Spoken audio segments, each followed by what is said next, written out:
J'ai récemment créé un SaaS en 3 mois qui permet de mettre en relation des youtubeurs et des sponsors présents sur YouTube. Quoi de mieux pour un petit youtubeur que de trouver en un coup d'œil les sponsors dans sa niche qui ont déjà financé d'autres youtubeurs qui lui ressemblent. C'est pas bête du tout, très pratique. Une bonne partie de ces 3 mois ont été alloués à trouver l'ensemble des technologies et de frameworks que j'ai utilisés pour construire tout ça. Un ensemble dont je suis ultra satisfait et que je réutiliserai à l'identique comme boilerplate pour créer bien plus rapidement tous mes prochains SaaS et mes prochains projets. Sur quoi tourne mon back-end, mon front-end, mes scripts récurrents ou encore quel type de base de données j'utilise, quelle plateforme de paiement j'utilise. Je vais vous révéler tout ça dans cette vidéo où on va geeker un peu et vous allez voir que sans le faire exprès, j'ai assemblé un ensemble de technologies assez cocorico. Pour ceux qui suivent ma chaîne sans être de grands connaisseurs, je sais que vous êtes nombreux, vous pouvez regarder si entendre du jargon technique et des formules magiques est une sorte d'ASMR pour vous. Sinon, laissez tourner en mute la vidéo pour le watch time et revenez la semaine prochaine. Le projet est relativement simple dans son architecture. J'ai un back-end qui s'occupe de l'API et des scripts quotidiens qui se lancent automatiquement pour analyser YouTube. J'ai un front-end qui affiche le site vitrine ainsi que l'application pour vous permettre de trouver des sponsors qui matchent avec votre niche. J'ai un système de paiement extérieur qui s'occupe d'absolument tout pour moi et qui gère lui-même les données des clients, la facturation et tout le soin de soin. Je suis trop fan. Enfin, j'ai une base de données relationnelle MySQL pour stocker la data et c'est à peu près tout les amis. On va voir les différents langages et frameworks que j'ai utilisés pour faire tourner tout ça, mais avant, on va voir quelle était ma priorité numéro 1. Je voulais que tout soit dans le même langage et que je puisse partager un maximum de typage entre mon back-end et mon front-end pour ne pas avoir à réécrire mes types des deux côtés, sans avoir à mettre en place un système de package qui contient mes types dans différents langages, etc. etc. Tout ce genre de gymnastique là, moi ça me rend fou, ça me fait perdre un temps infini, je déteste ça. Niveau langage, vu que le langage front-end par excellence est TypeScript et qu'il n'était pas question pour moi d'utiliser autre chose, c'est le langage qu'on allait utiliser pour la totalité de la stack. Quoi de mieux pour gérer un projet full stack TypeScript que de faire un monorepo avec le meilleur gestionnaire de package disponible à ce jour, j'ai nommé PNPM.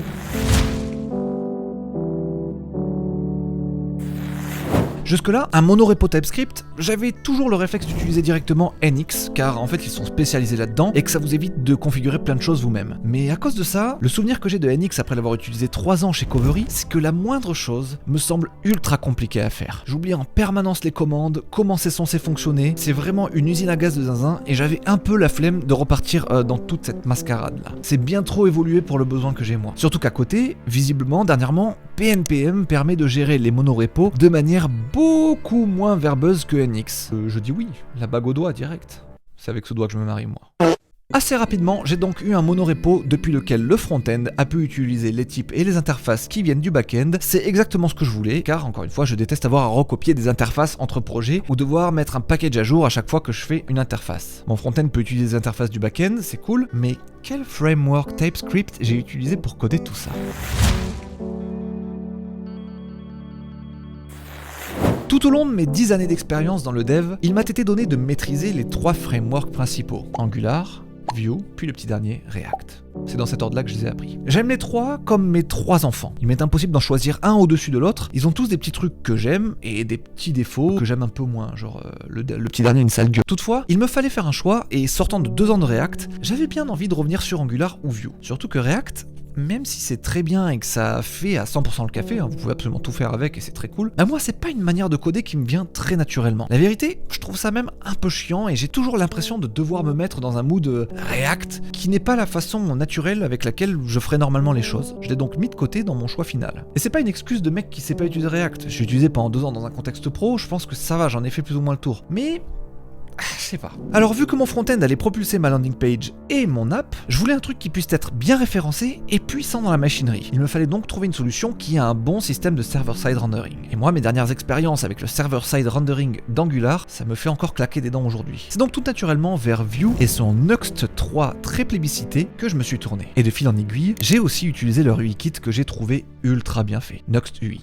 Quand je me suis lancé sur le site, je n'avais aucune maquette et aucune idée des pages que je voulais créer. Grâce à leur UI kit, j'ai pu très vite assembler des pages et tester des UX successives jusqu'à trouver une expérience qui fasse à peu près sens. Je pouvais itérer ultra vite et Nuxt 3, tout comme Nuxt UI, répondait à la perfection à tout ce que je souhaitais entreprendre. Je me suis vraiment senti comme un poisson dans l'eau et brancher le server-side rendering s'est fait de manière ultra naturelle. J'ai pu optimiser ultra simplement tous les chargements de chaque page pour proposer une expérience vraiment snappy comme je les aime. Un des petits détails qui me met le mieux avec Nuxt 3, c'est que le framework est fabriqué dans la ville qui m'a vu naître. Et ça, je peux vous promettre que c'est gage de qualité. Regardez ça, regardez comme le machin il est bien produit, bien fait. Les gars sont à Bordeaux et développent là-bas ce framework Made in France. Ça fait trop plaisir. Et quand je me suis rendu compte de ça, on s'est directement fait un call avec Sébastien Chopin, le CEO de la boîte, et il a été ultra encourageant dans cette aventure de solo entrepreneur dans laquelle je me lance. Il a même été chaud pour devenir sponsor de ma chaîne YouTube, et moi, avoir de tels sponsors qui ont tant de sens, c'est vraiment le rêve. Chez Nuxt, ils viennent de sortir la V1 de Nuxt UI Pro,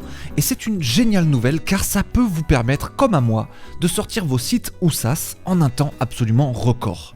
Vous êtes nombreux à me dire que 3 mois pour fabriquer mon outil, ça a été ultra rapide. Eh bien ça n'aurait absolument pas été possible sans la librairie de composants de Nuxt UI qui contient tous les composants nécessaires pour fabriquer une application, ainsi que son extension Nuxt UI Pro qui contient encore plus de composants avancés qui vous permet d'habiller toute votre landing page et les différentes parties esthétiques de votre app. Il ne manque rien du tout à leur UI Kit, preuve en est ce dashboard de démo ultra beau et complet, entièrement réalisé avec leurs outils. En ce moment, et pendant 10 jours, profitez de mon code promo BenjaminCode pour avoir 20% de réduction sur Nuxt UI Pro. La librairie est déjà pas bien chère comparée à tout le temps qu'elle vous fait gagner, mais alors là, avec les moins 20%, il n'y a même pas à réfléchir. Nuxt UI Pro s'appuie sur Tailwind, est hautement configurable, complètement responsive et propose un dark theme ultra bien pensé. Le dark theme. Le paradis sur Terre. La doc est ultra claire, customiser vos composants est un jeu d'enfant, bref, je n'ai pas assez de mots pour décrire le bonheur que ça a été de fabriquer mon produit avec leur librairie, alors big up à eux. Big up aussi à Benjamin Canac qui s'occupe de Nuxt UI et auprès de qui j'ai commandé quelques petites modifications dans certains composants de la librairie. Modifications qu'il a implémentées hyper rapidement pour mon plus grand bonheur. Big up à lui car cet UI kit, il me vient hyper naturellement. En tout cas, ça fait vraiment plaisir de revenir sur Vue. Il y a des trucs un peu bizarres dans la syntaxe et il y a des choses un peu rageantes qui complexifient un peu le typage par rapport à un projet React, mais l'un dans l'autre, je trouve que la prise en main, c'est très naturel, c'est vraiment agréable de développer avec. Maintenant, s'il y en a un qui rigole pas du tout avec TypeScript ou le typage de manière générale, c'est bien mon back-end. Ça va être l'heure de vous dire quel fameux framework en TypeScript j'ai utilisé pour mon aventure. Bon ok, vous savez quasiment tous de quoi je vais vous parler, mais laissez-moi au moins cette joie de vous présenter ça moi-même.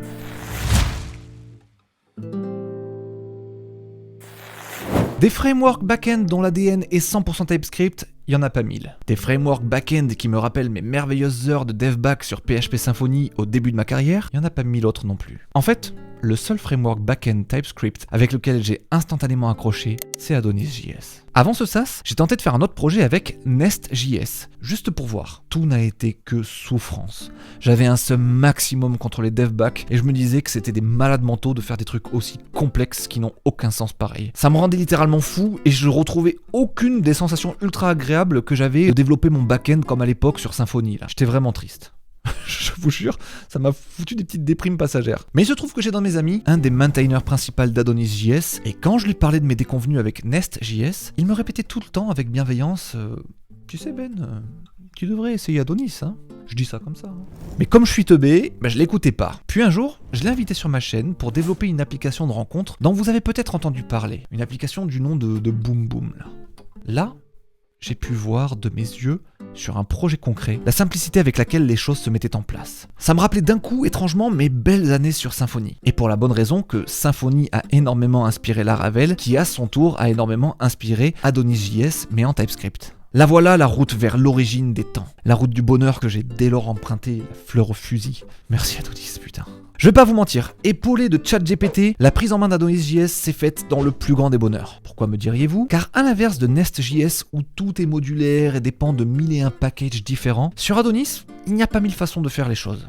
Il y en a une, et c'est souvent la bonne pour mon cas. Du coup, quand je pose une question à ChatGPT, lui-même n'est pas perdu dans 20 000 pistes possibles et me donne souvent la bonne façon de faire. Dans mon cas, plus un framework est carré et opiniâtre, mieux je me porte. J'estime que des gens beaucoup plus intelligents que moi ont pensé pour moi les différentes problématiques que je pourrais éventuellement rencontrer dans mon développement. Alors s'ils m'imposent une façon de faire, j'ai aucun problème pour accepter que c'est la bonne. J'ai pas besoin d'une modularité de zinzin, au contraire je déteste ça. Et ça c'est propre à chaque développeur. En tout cas moi je suis comme ça, j'aime utiliser les outils de la manière la plus bête possible quoi. tac, tac, tac, c'est comme ça que ça marche, allez, tu fais comme ça, et point barre, tu te poses pas de questions. J'ai donc utilisé Adonis pour créer mes modèles, mes contrôleurs, mon API. Je l'ai aussi utilisé pour faire tourner mes scripts récurrents pour sonder YouTube tous les jours grâce à son génial système de commandes, là, Node Ace. Je vous laisse aller voir la documentation, c'est hyper bien fait. Voilà, je ne peux que vous conseiller son usage, surtout maintenant que la version 6 est sortie, et gomme les quelques petits points de friction de la version précédente que j'ai utilisé moi pour ce projet. Amusez-vous bien et allez suivre Romain Lanz si vous voulez suivre en français les news du framework. Ok Benjamin, c'est cool tout ça, mais déjà avec Boom Boom, tu nous avais pas donné l'info, et là on dirait que tu vas refaire la même chose. Ta DB c'est quoi? Et puis elle est où, bordel? Eh bien je vous parlerai de la DB juste après la partie qu'on va faire tout de suite sur le système de paiement. Très souvent, quand vous checkez les systèmes de paiement pour faire des SaaS, on vous dirige directement vers Stripe. Encore une fois, je dois une immense fière chandelle à Romain et William qui m'ont convaincu d'utiliser Lemon Squeezy pour la raison suivante. Notez-le vous bien. Stripe ne gère pas pour vous les paiements des taxes à travers le monde. Si vous avez un produit que vous souhaitez vendre à travers la planète entière, vous allez devoir vous-même vous mettre à jour avec toutes les législations et les taxes de chaque pays. C'est une horreur que je ne souhaite pas même à mon pire ennemi. Et en général, quand t'as déjà eu des premiers paiements, c'est un peu trop tard pour revenir en arrière. T'as trop le seum et t'es dans la merde. La mise en place de Lemon Squeezy a été ultra simple, la doc est géniale et le système de test l'est tout autant. Maintenant, une autre raison absolument démoniaque pour laquelle je suis ultra heureux d'être allé chez eux, c'est qu'ils gèrent l'affiliation de manière native et ça, c'est une dinguerie, vous allez voir. Alors, en cherchant un petit café sympa depuis mes vacances là, pour pouvoir éditer cette vidéo, je suis en train de me dire que j'ai peut-être pas été très clair sur un point, c'est l'affiliation. Qu'est-ce que c'est l'affiliation? Ça parle peut-être pas à tout le monde. En fait, pour mes sponsors, je me suis dit que un truc qui serait pas mal, c'est que toute personne qui veut parler du produit à un potentiel client peut le faire et choper 20% de tous les revenus générés par ce client. C'est-à-dire que si ce client s'abonne et prend un abonnement à 100 € par mois, en gros, la personne qui lui a conseillé le produit, ça lui rapporte 20 € par mois. Voilà. Et s'il propose le produit à 10 personnes, ça lui fait 200 balles par mois. Voilà. En gros, tout simplement, c'est ça. Et vu que moi, mon audience, c'est des gens qui sont pas mal sur YouTube, je me dis que peut-être qu'ils connaissent éventuellement des youtubeurs personnellement, et si c'est quelques personnes qui connaissent personnellement des youtubeurs veulent se faire un petit peu d'argent de poche et tout, je trouvais que c'était un système sympa, qui est bénéfique dans les deux sens et tout, donc autant en profiter quoi. Et j'avais trop peur que ce soit ultra galère à mettre en place. Eh ben, merci Lemon Squeezy putain. Chez Stripe, vous devriez passer par un SaaS tiers et compliquer encore plus votre comptabilité pour mettre en place un système d'affiliés. Chez Lemon Squeezy, c'est natif. Les gens s'inscrivent à Lemon Squeezy et demandent à être affiliés de mon shop, et à partir de là, chaque fois qu'ils convainquent une personne de s'abonner via leur lien affilié, ils touchent 20% de son abonnement récurrent. Et n'importe qui peut devenir affilié de Meet Sponsor. Pensez-y si vous pensez qu'il y a des gens dans votre entourage qui pourraient être intéressés par la plateforme. Le lien est dans la description si ça vous intéresse. En tout cas, implémenter ça avec autre chose que Lemon Squeezy aurait été un cauchemar, donc je suis beaucoup trop heureux et je pense que c'est dans cet état d'allégresse que nous allons enfin pouvoir parler de base de données.